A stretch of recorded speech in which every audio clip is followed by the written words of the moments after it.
Depreciation. When buying assets through a company, there's two things to think about: the balance sheet and the profit and loss account, and then what the impact of buying that asset is. So let's look at buying assets and what that means on both sides.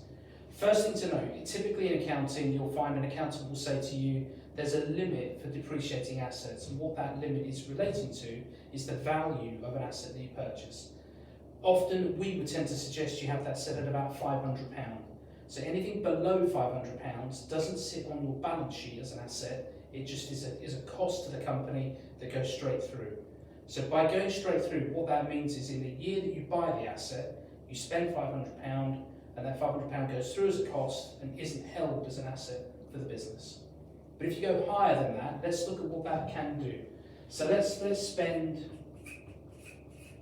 £10,000 on assets, or a number of assets or one asset, doesn't matter for now.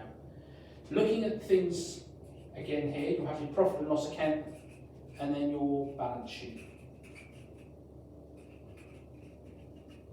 So, from a profit and loss perspective, within your accounts, you'll find that you'll have your revenue that goes in and then your costs that go out. So you'll have a cost to the profit and loss account here in my example of £10,000.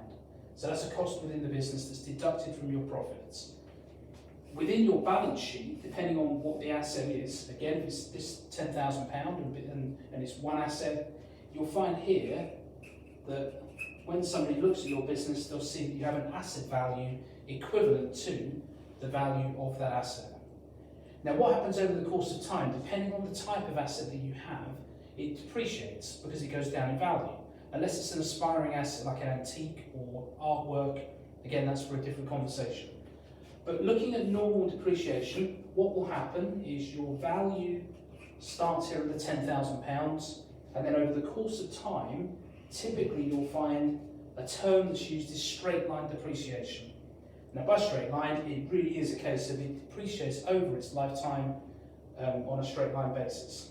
And what that would normally be is, let's say it's over 4 years for a large asset purchase. So let's say that's a bit of machinery rather than a bit of IT hardware. IT hardware probably depreciates over 2 years because it's replaceable fairly quickly. And at the end of year 1 or end of year 2 in this example, that's now worth £7,500. So it's depreciated here in your balance sheet down to £7,500. So your asset value has gone down, but you still claimed the cost of it through your accounts. And again, same thing happens in year 3, year 4. At the end of year 4, its book value is 0, so it doesn't have an actual value. But the reality is, if that's a bit of hardware or if it's a bit of machinery, you probably still have a resale value. And if it's resold, it would come back into the profit and loss here for whatever value you sold it for. That's pretty much depreciation.